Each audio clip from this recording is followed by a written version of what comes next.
There are dire warnings that New South Wales will be hit by increasingly extreme weather. 2015 was the hottest year since climate records began. Figures show this July was the single hottest month in recorded history. Australia sweltered through its hottest spring on record. Climate change is now affecting every country on every continent. It's the rate that's of great concern. And what do you put that rate down to? Oh, it's human activity. We have everything we need. Some still doubt that we have the will to act, but I say the will to act is itself a renewable resource. Hello and welcome to this week's episode of Climactic. My name's Eve and I'm coming to you from Gadigal land. Today's episode is an episode of Talking in This Climate, which is a climactic collective show where Tim hosts a panel on all of the ways that climate mis and disinformation gets propagated and how there has been a really sustained disinformation campaign against climate science really from the very beginning. I chose to showcase this episode because coming into the Glasgow summit, it's really important to keep an eye out for things that may not seem genuine. And I think particularly what I listened out for is the discussion on what it means to be net zero by 2050. I didn't realize it was such a muddy term until I listened to this conversation. So I really encourage you to check it out. Before I go, I'll just say that Mark will be back next week. And so thanks so much to Mark for letting me take over and choose some podcasts of my own. And I'll talk to you later. All right, on with the show. Welcome to Talking in This Climate, a series where we discuss the different aspects of talking about climate change and environmental issues. We're a mix of environment students, graduates, and environmental communication professionals who are really interested in how we talk about climate in this climate. Each episode will dive into a different theme, looking at things like language, the media, communicating through frames and metaphors, Indigenous perspectives on environmental issues, communicating across disciplines, issues of trust and misinformation, emotion, and how we can ultimately strive to become more mindful listeners, communicators, and agents of change. We're so excited for this journey and so grateful that you're here traveling with us. We hope you enjoy this episode.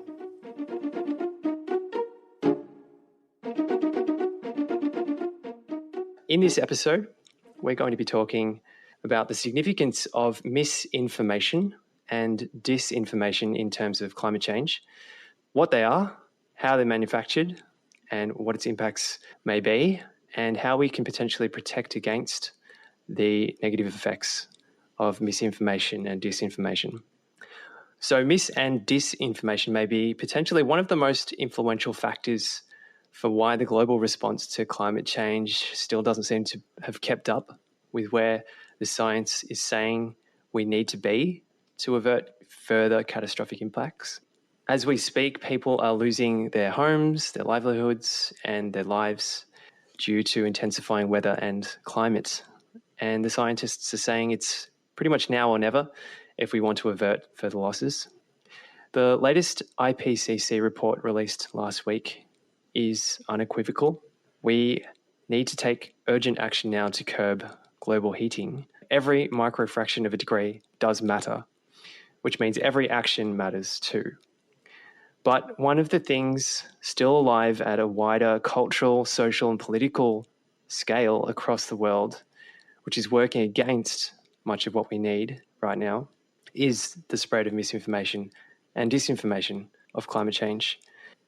So mis and disinformation casts doubt and it sullies climate action either by denying the reality of climate change itself or misframing the problems and therefore misframing the types of solutions that we think might be available. So this is at a time when I think we probably need it most, the solutions, I mean, to combat mis and disinformation. I think it's a very pertinent time to start talking about this topic, so here we are. I would like to welcome and introduce the podcast crew who are here tonight. Say hello, everyone. So we have Emily. Hi, everyone. Ewan. Hi, everyone. Farney. Hey, everyone. Zoe, Hello. and Rosie as well. Rosie will be contributing in the background for this episode, but she is very much here, and I want to thank her for all her contributions to the planning for this episode and for being here as well tonight. I would also like to acknowledge that I am recording tonight from the country of Wurundjeri Woi-wurrung peoples, who are the traditional custodians of this land that I'm calling from, and pay my respects to all Aboriginal and Torres Strait Islander peoples and their elders of all nations, past, present, and future. Yeah, I'll just quickly say that I'd like to acknowledge that I'm recording from Gadigal land here in Redfern, and pay our respects to elders past, present, and emerging here. Thanks, Ewan. All right, so in this conversation, we are referring to a Carbon Brief article titled How Climate Change Misinformation Spreads Online. And this is from the 26th of June, 2020. The article was written by Kathie Treen, who at the time was a PhD candidate in the Computer Science Department at the University of Exeter, Dr. Hywel Williams, Associate Professor in Data Science at the same university, and Dr. Saffron O'Neill, Associate Professor in Geography at the University of Exeter. And we thought that it might be most useful for you guys listening at home if we just gave you the definitions of what we mean when we say misinformation and when we say disinformation. So when we refer to misinformation, we're referring to misleading information that is created and spread regardless of whether there is an intent to deceive. So misinformation is misleading information created and spread regardless of the intent to deceive.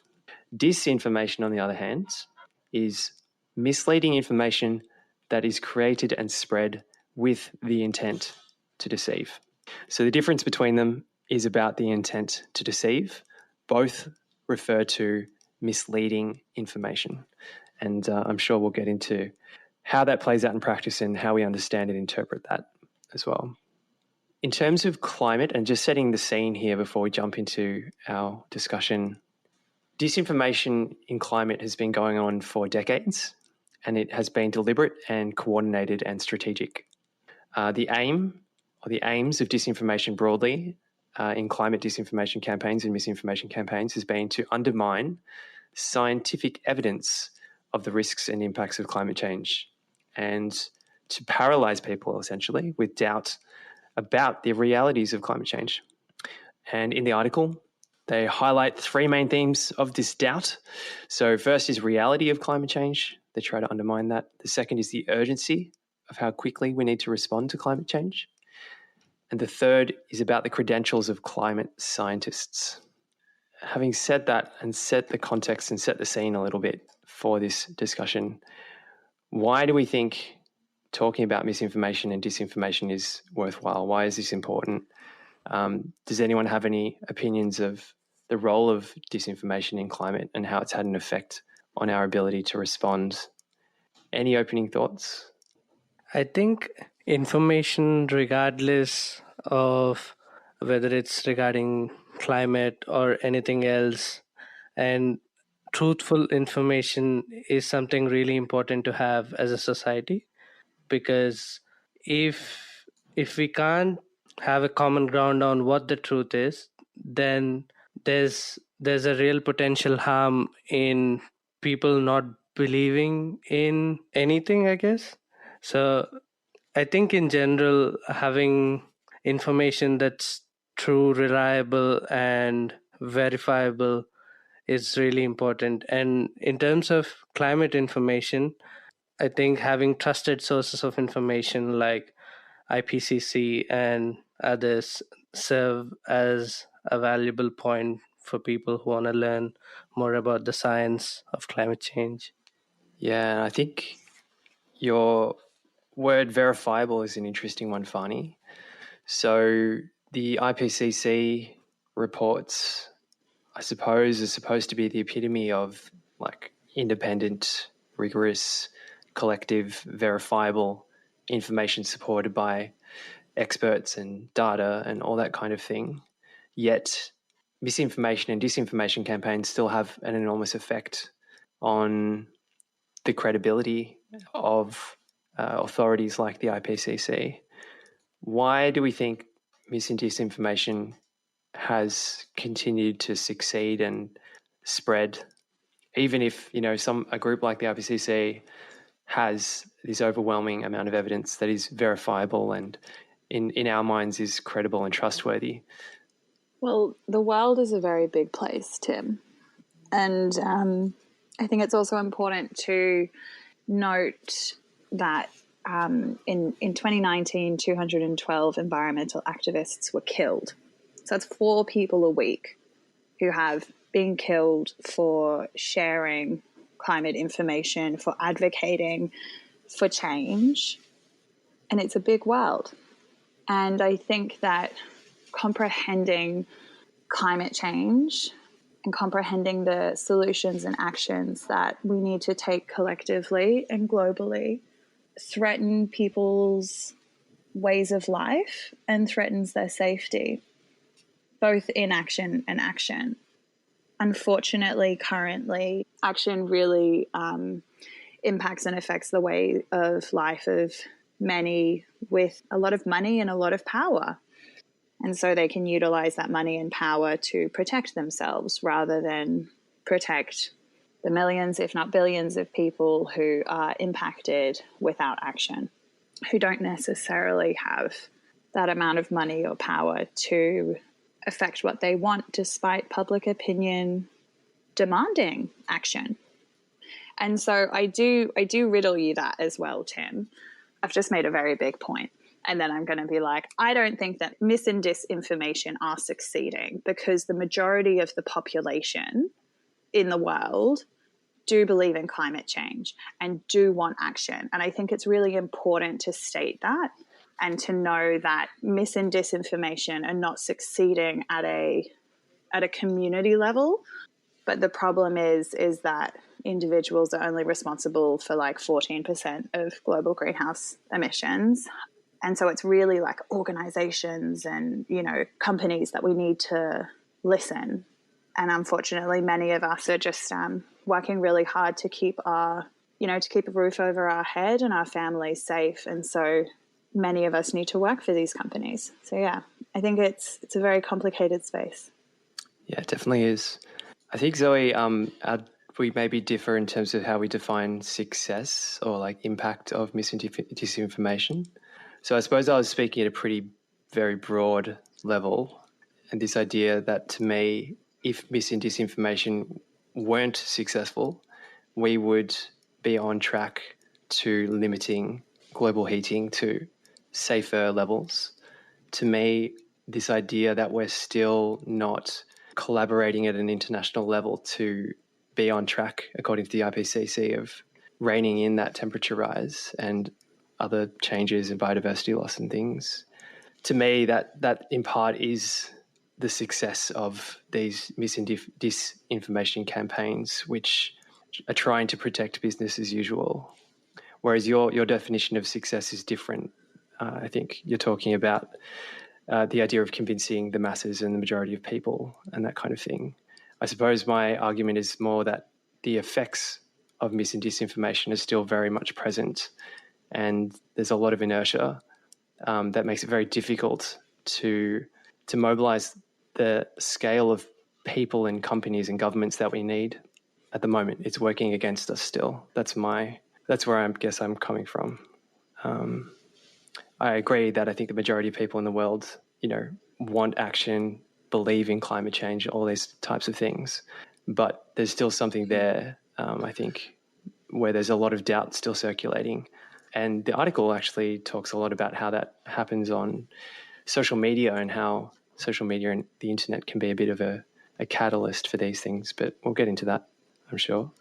I think it comes down to profit at the starting point, and that's more from the disinformation end of it. But there are very large and powerful vested interests in the world, companies and governments, that will have to sacrifice something to do something about climate change and to mitigate the effects of climate change that's already happening.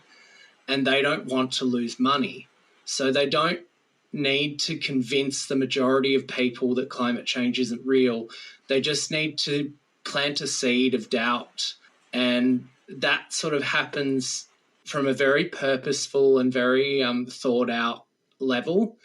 And then it gets into people's social networks online and through word of mouth, and it spreads from people that maybe, and that's more of your misinformation side. So I really think that the two work hand in hand, and that it begins from a motive of not wanting to lose money and not wanting to lose a position of power, and that the people that end up spreading that misinformation maybe don't have those same motives, but that's where it begins in terms of climate change, in my opinion anyway. I think also, Ewan, like, you raise a good point there, that it's with like protecting the vested interests, but I don't think that it is always like spreading the seed of doubt, because as we've all seen with so much of the greenwashing that happens now, and things being marketed and perceived and like narrated to have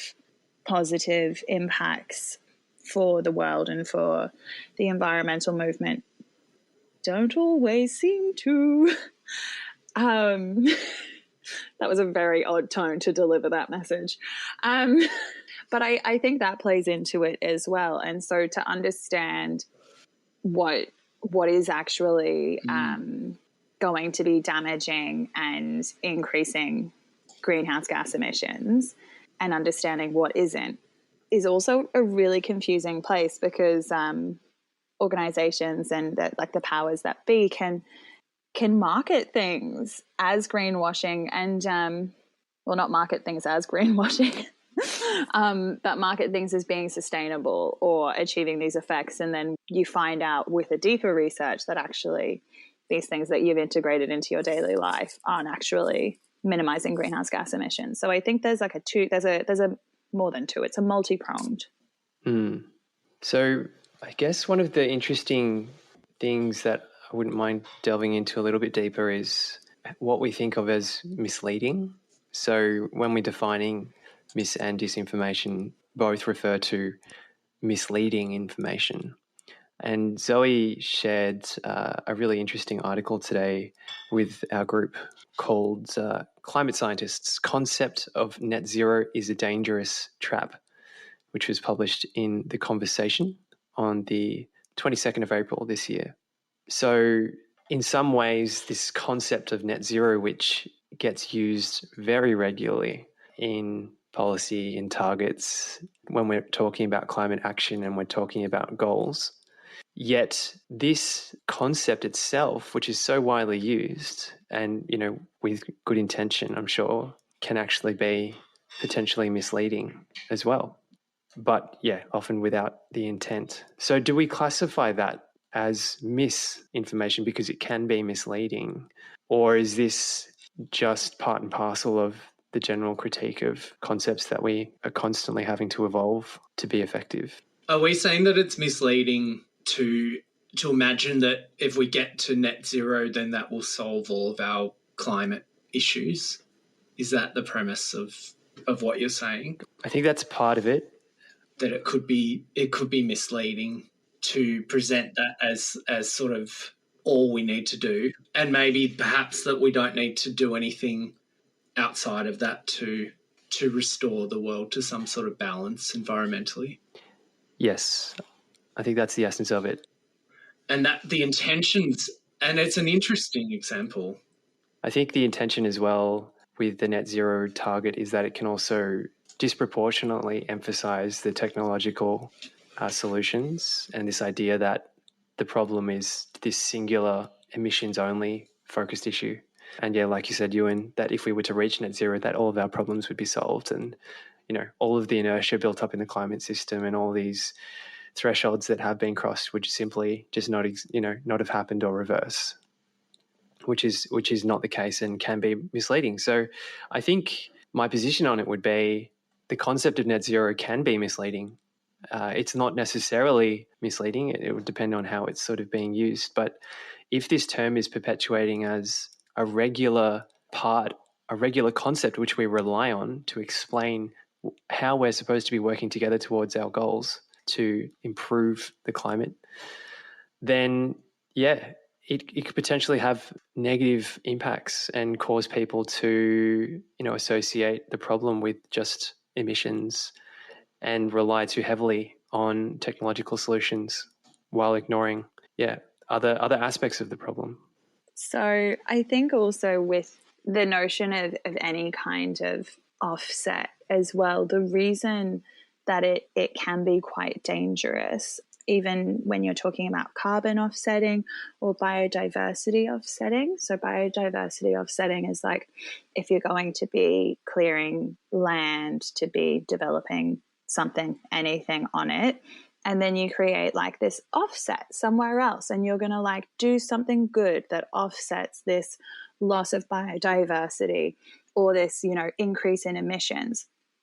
And whilst like at some point in time, perhaps your offset might equal the losses that you originally made happen, your offset doesn't actually necessarily equate to the damage that has been done, to the emissions that have been burned then and there, to the habitat that has been lost.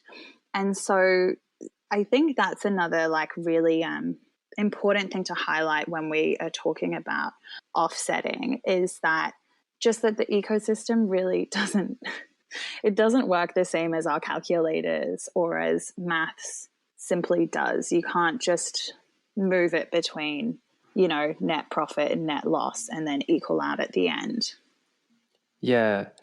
And the word fungible comes to mind, which is something which I've just had to look up the definition, but it's defined as something which is replaceable by another identical item or something which is mutually interchangeable. And what you're saying is that they're just not. That's just not how the world works. To guarantee that like family of birds is going to nest in that tree that you planted to replace the lovely old tree with lots of lovely hollows in it, it's just silly. And I think it's important that, we acknowledge that the ecosystem, we all know this, we all have friends, parents, favorite trees, they're not replaceable. Yeah, exactly. Especially when we're talking about like things which are separated geographically. And we're lucky to have a bit of a resident expert on that sort of stuff, Emily.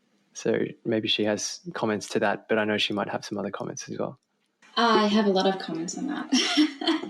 And I think just because this is an episode on misinformation, I think I just wanted to make clear that carbon offsets are not biodiversity offsets and biodiversity offsets are not carbon offsets. So when we talk about net zero, we're talking about emissions reductions. We're purely talking about carbon here and not about biodiversity. And so, because Zoe was just talking about biodiversity offsets, and I completely agree with Zoe there, the like-for-like replacement of ecosystems is a concept that's a bit troublesome, and we've talked in episode 6 or 7, I think, about that. So check it out if you feel up for it. But yeah, carbon offsets, net zero is exactly as Tim said. That's what I do for a living. That's my bread and butter. And so obviously I come from our own paradigm, and that's the language I use on a daily basis.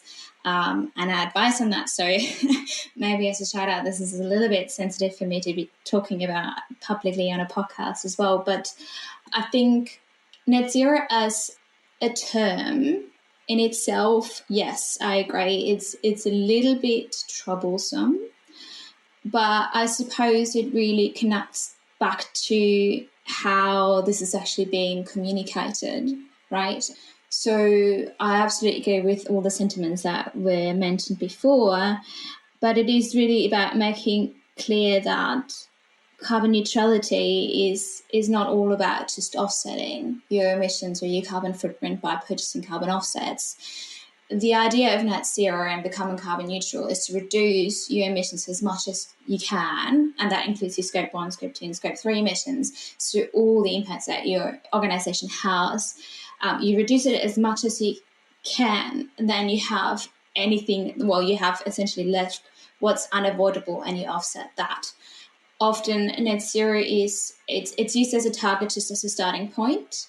I think we really have to be mindful of the fact that a lot of companies in Australia and worldwide do want to do good.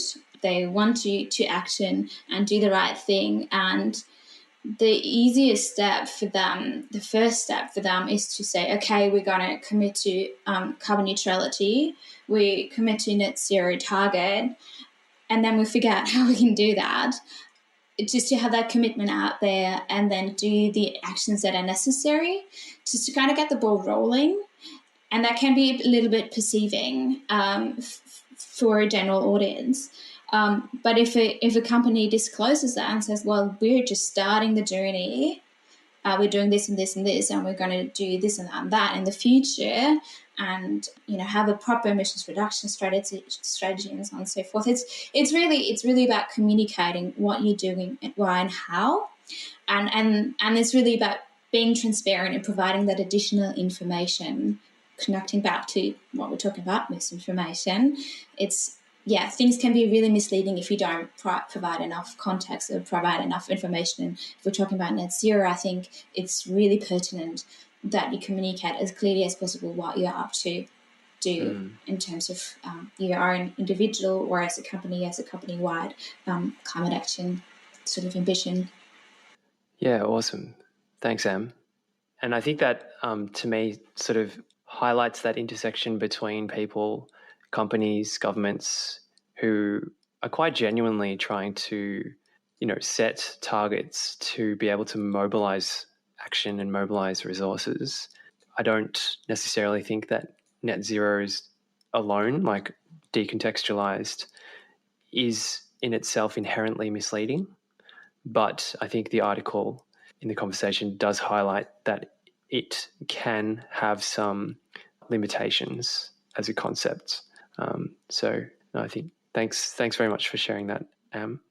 I should also highlight that Jacob from our Facebook group, thank you very much for posting when we put a shout out to the community to ask if there are any topics that you wanted to hear on this episode. And one of them was about net zero being sustainable indefinitely. And he asks if we can offset residual emissions indefinitely, or is there a limit? So I think we've kind of addressed that point. So thank you, Jacob. I should also point out Sue Rio, who was actually on one of our episodes earlier in the season. Thanks, Sue, for posting.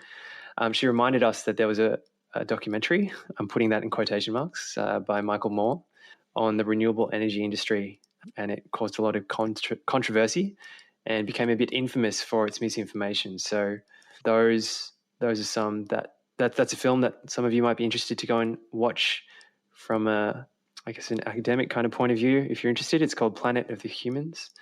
It was removed from YouTube, so I don't know where you'd get it these days, and I'm definitely not saying that we're trying to condone that quote unquote documentary, but out of interest, if you like, you can search for it. I hope you don't mind. I might share a story from another one of the posts we got in our community group. It's from Sophie. She says, I've always been interested, I guess, in imagery, aesthetics and marketing, etc. I had a huge fight with my grandma years ago because she was clinging to the idea that a picture of a polar bear that was being used a lot to represent the climate crisis was from a zoo or something. She said she can't remember the exact details. And therefore, climate change was fake.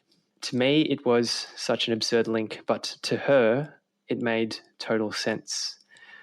I guess why these kinds of images / red herrings / conspiracies are so convincing for people is her question. So why are these types of things able to derail people's ability to engage with the realities of climate change? Does anyone have any follow-on thoughts from Sophie's comment or similar experiences with their friends or family? I think it's an interesting example. It's an interesting example because I think people in that case, like Sophie's grandmother, feels like she's in on the truth of the situation because she's pointing out that the polar bear doesn't exist or it's not related to actual climate change. So it's a very literal interpretation, I know, but it's that kind of gotcha moment, which I think is a big part of misinformation because people feel like they can see the real situation that that the experts are hiding from the public. And that's why conspiracy theories are so comforting to people, I think, because you feel like you've got that inside knowledge and you're no longer having to be scared by something that doesn't have neat truths to it, like climate change. And there are areas of doubt and areas of disagreement and all across different aspects of climate change and how we deal with it. But that's not to say that it doesn't exist. But I think that where you've got doubt or disagreement, then it's more comforting to have an explanation that says, oh, they're just lying, or they're trying to pull the wool over your eyes. And I think that was a very interesting example. Thanks for sharing with us, Sophie. I totally agree with that, even what you said, that people sort of feel like they have the inside information or the inside truth. Because when I was thinking about this comment that Sophie made, it sort of reminded me of the moon landings in the 1960s being faked, because there are still many people who still believe that the moon landings were faked, and they have the inside truth on how they were being filmed somewhere in Texas underground or something like that. But it sort of gets into that heart of things where people believe that they have the inside truth. And in the case of moon landings, we don't have such capacity to reach moon, or in terms of climate change, believing that humans don't have that capacity to impact things on such a broader scale. So it's sort of this belief in disbelief, I guess, sort of fueling this thing. Really, really interesting insights. Thanks. I really like that sentiment, Fani, of belief and disbelief. I think that a lot of us have like a bit of an internal struggle to think that our actions actually have that much of an impact, because it's quite incredible what humans have done. And you can often feel quite small as just one person. So I think that sentiment, Fani, of belief and disbelief simultaneously is really, really resonant with a lot of people. Rather, will really resonate with a lot of people.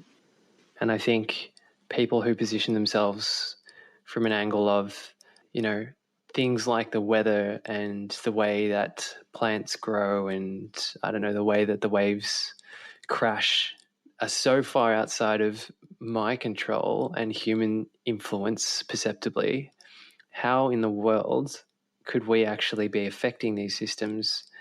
And I think Mark made some comments as well on this thread, referring to some of the myths that he wants us to talk about. So things where people refer to climate change just as quote unquote natural cycles, and this idea of attributing responsibility to just solar radiation, that climate change and global heating is just caused by the sun itself, I think feeds or aligns with what we're sort of discussing here, of how people, it's almost unfathomable that people would be able to influence such large and complex natural systems, that there is that belief and disbelief. And so it leads to people positioning themselves, as Ewan said, in a more psychologically safe and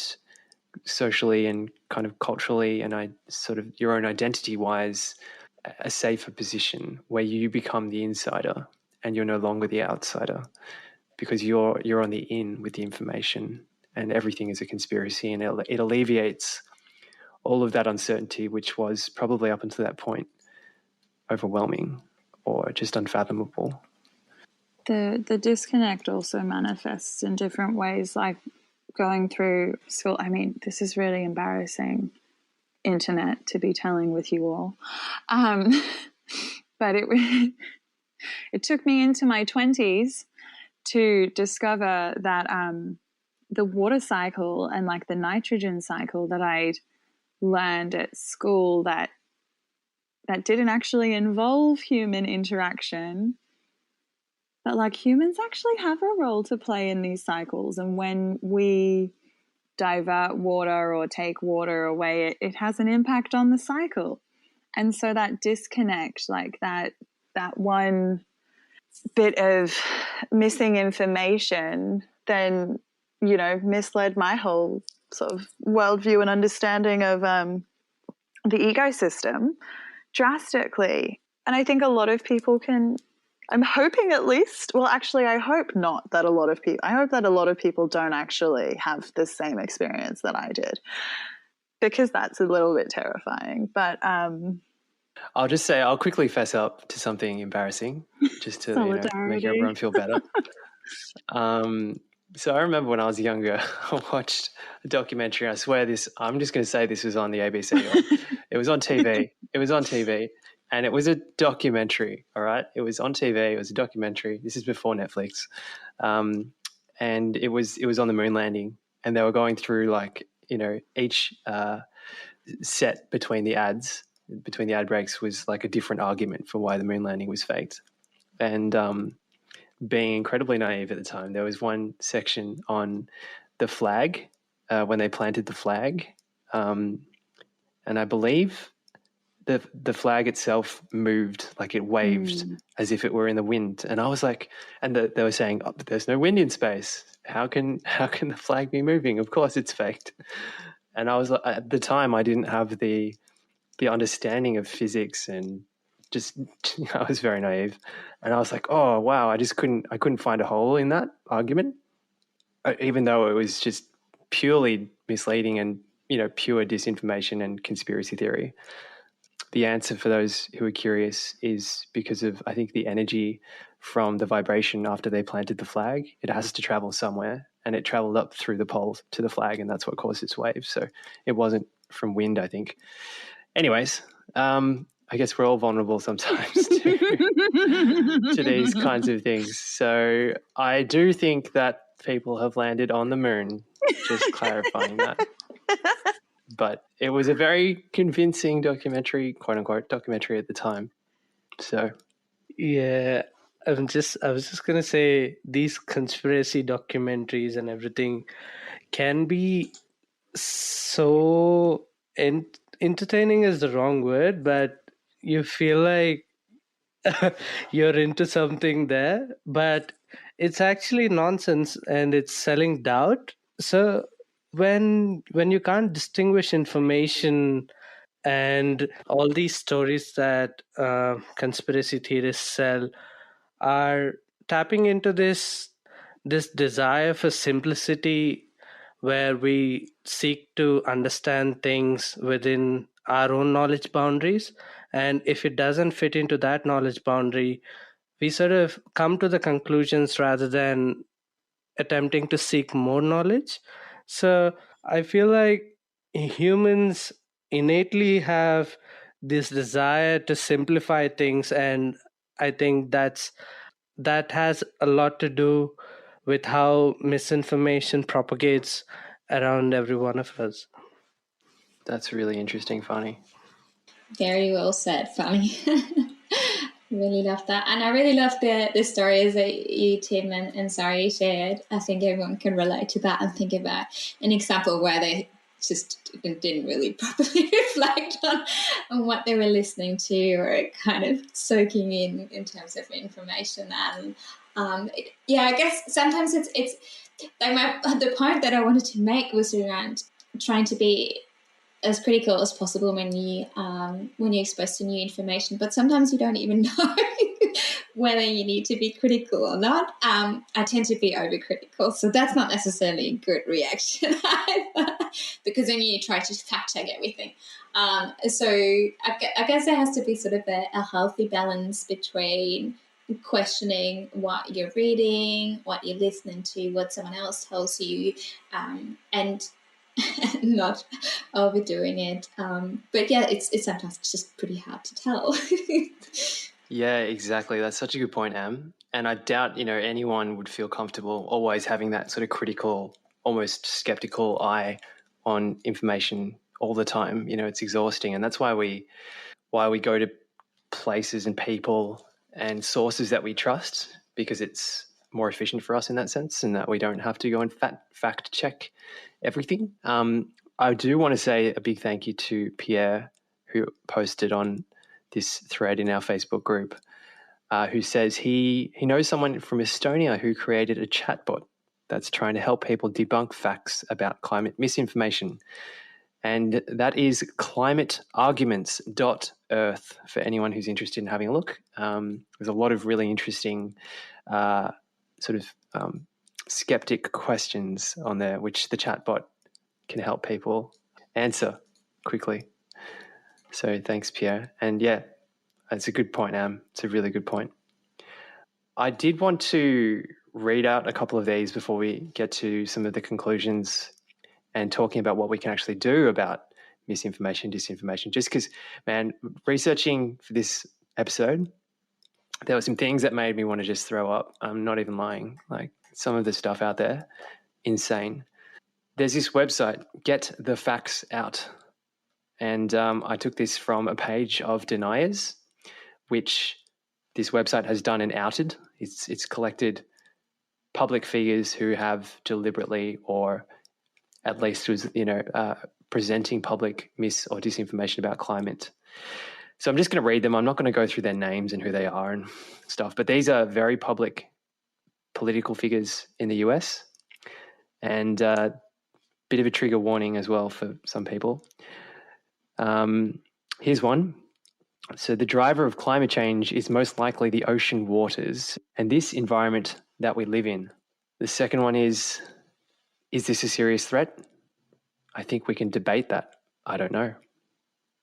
The third one is, I am a firm believer in sound science.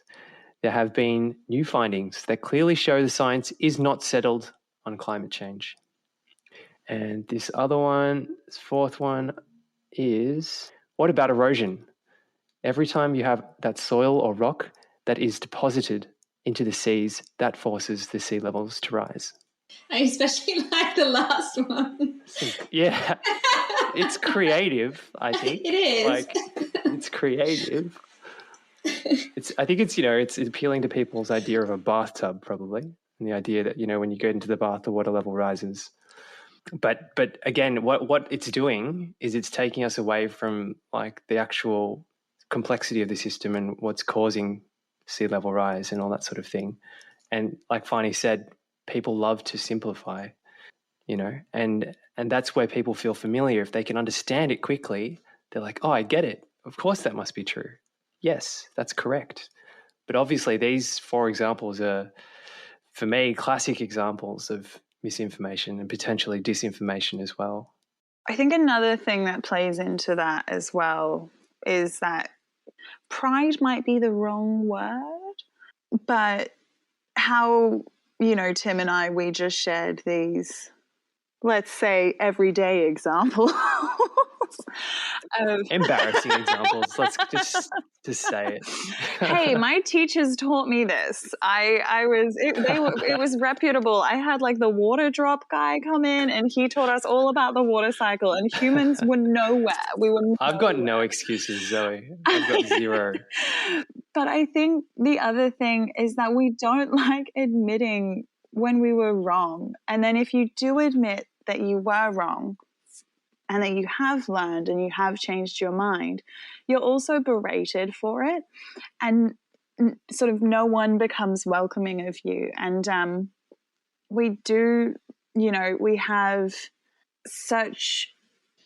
there are such strong lines, and many times rightfully so. But when we draw these really strong lines of who's in and who's out of these particular groups, it only deepens the division, and it doesn't foster learning and debunking together, because that's the other thing. And what we were talking about before is that how net zero can take out the justice frame from climate. And I think that's one of the things that I was really conscious of when we were coming into this episode, is that the more that we frame these things the more that we frame this as an us and them, the more we will continue to be divisive and against each other and not foster learning together and coming together to make like a just, equitable climate future for all. And I think it's a very important point and something which I've tried to take to heart more over the last little while. You know, as we've shared tonight, all of us are vulnerable to those things, and there's no shame in, you know, in what you may have believed in the past and what you choose to believe in the future based on who you are and your worldview and the realities of the world and the way that it affects how you feel in terms of, do you feel welcome in a community, in a group, or do you feel like you have to continue to put up barriers around yourself to try and explain away uncertainties or things which seem too big for you? I did want to highlight that in this article, in the Carbon Brief, How Climate Change Misinformation Spreads Online, which we'll have a link for in the show notes, does point us to some solutions. So I hope it's all right with everyone if we just quickly go through some of the solutions presented in the article, because I think this is the type of stuff that any of us should be thinking of when we're engaging with or when we encounter misinformation or disinformation. And, you know, there are some of these things, some of these solutions which are likely to be more within the control of ourselves and others which are maybe outside of our control. But nonetheless, some things to be aware of which can help us all when we encounter these types of tweets or Facebook posts or whatever it happens to be. So I'll read through one at a time and open the floor up for any additional comments or experiences on each of these solutions. And the authors argue that there is no one solution to handling misinformation and disinformation in terms of climate change, but that there are lots of different strategies to address them. And it's that combination of approaches which we actually need to stop mis and disinformation from continuing to disrupt public debate and ultimately actions on climate change. So the first solution provided is quite simply education. And that specifically is critical thinking techniques. They also suggest more climate change education and agnotology, which I found to be a really interesting word. And because there were so many things in the research for this episode that I didn't know, I actually wrote a glossary down, and this is at the top of my glossary. So agnotology is the study of deliberate, culturally induced ignorance or doubt, particularly through the publication of inaccurate or misleading scientific data. So I like to hope that we're sort of contributing to this aspect of education and helping people think more critically about the information they see online about climate change, and hopefully be more aware of the intention and the deliberateness of this misinformation and disinformation and how it's used to sow doubt, and to be more aware of it if you happen to come across a documentary which says that the moon landing was faked. Any comments on the education part of the solution, which I think is a very important one? I just wanted to connect that with what Zoe said before around learning together. I think it's a very, very important one, especially when it comes to climate change and it's such a concept or such an issue that affects everyone very differently and may trigger some emotional responses.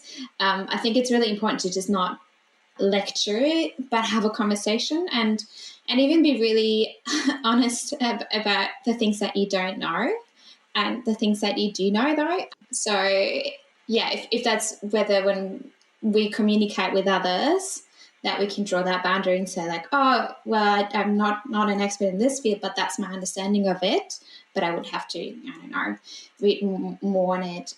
It's when I think about climate communication, I don't think necessarily about a classroom or anything like that. I think about everyday conversations.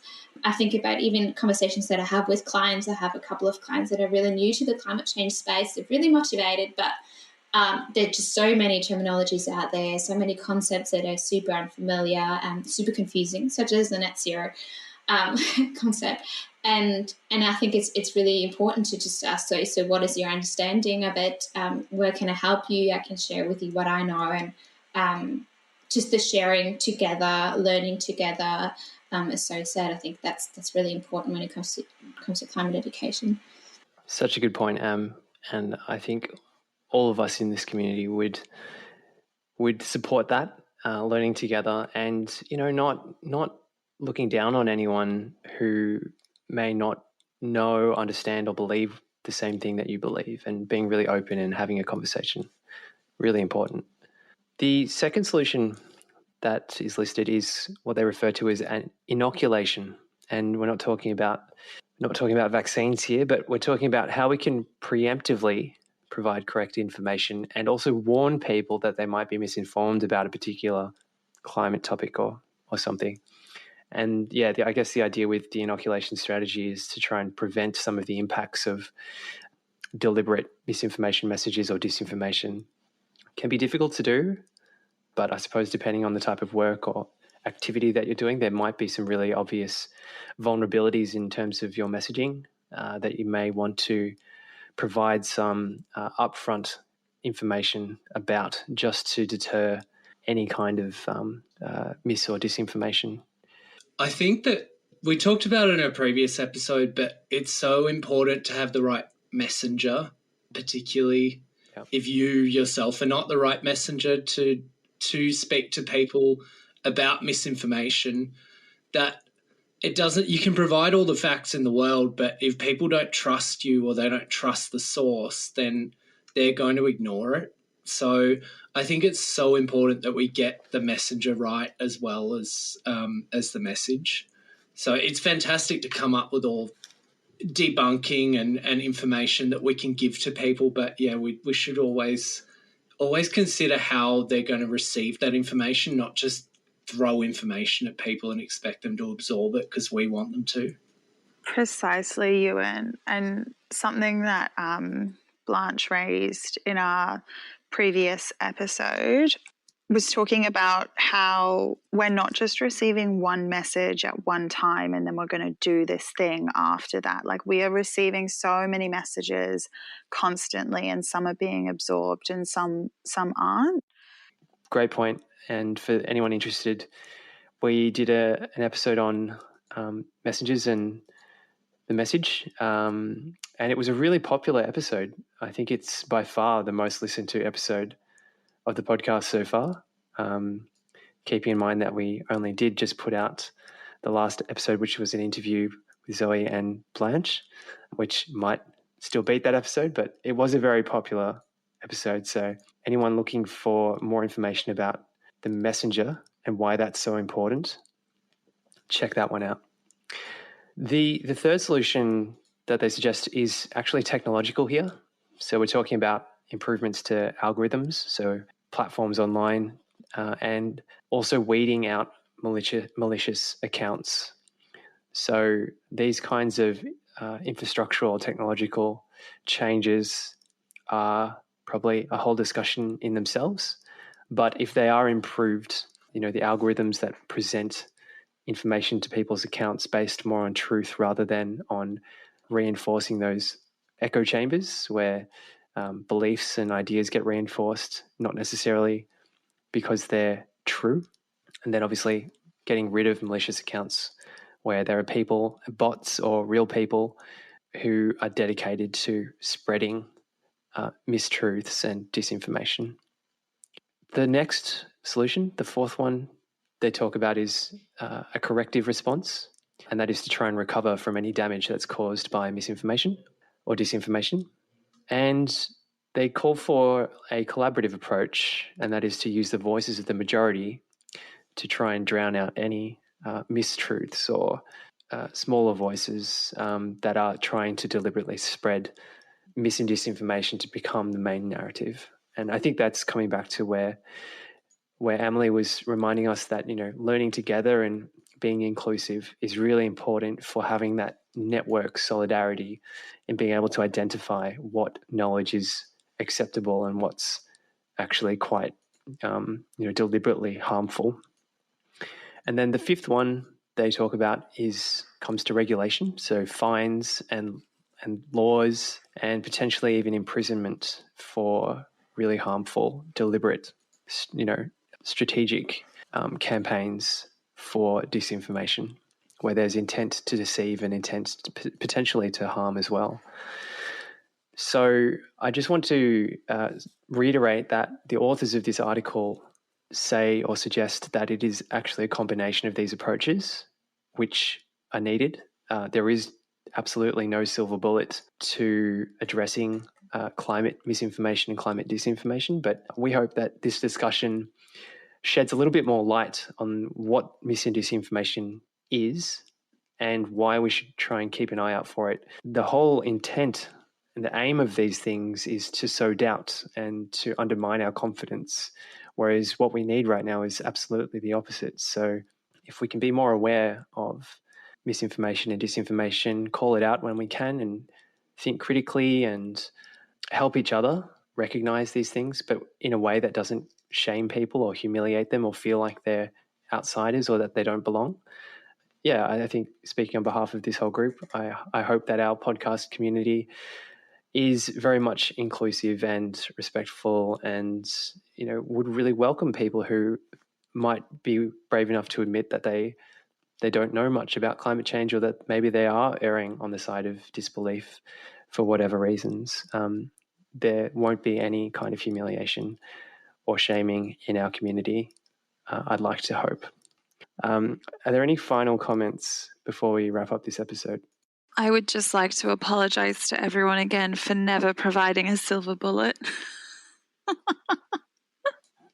Yeah, you should be sorry, Zoe.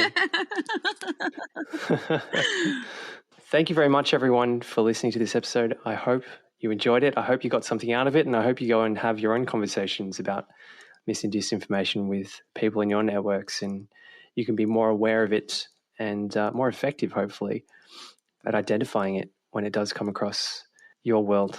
But thank you so much for taking the time to listen. This is episode 11 of Talking in This Climate, and we look forward to catching you in episode 12, where I can say we are very excited. We will be interviewing a gentleman, Harry Lee, who is the maker of a game called Convergence.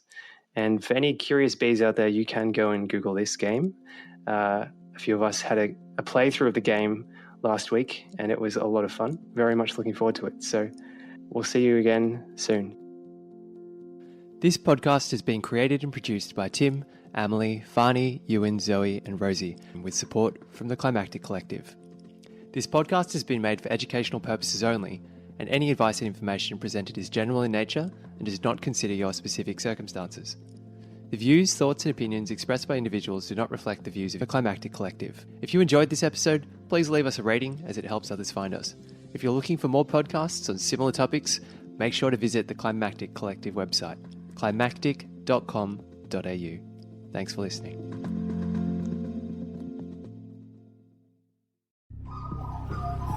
The Climactic Collective.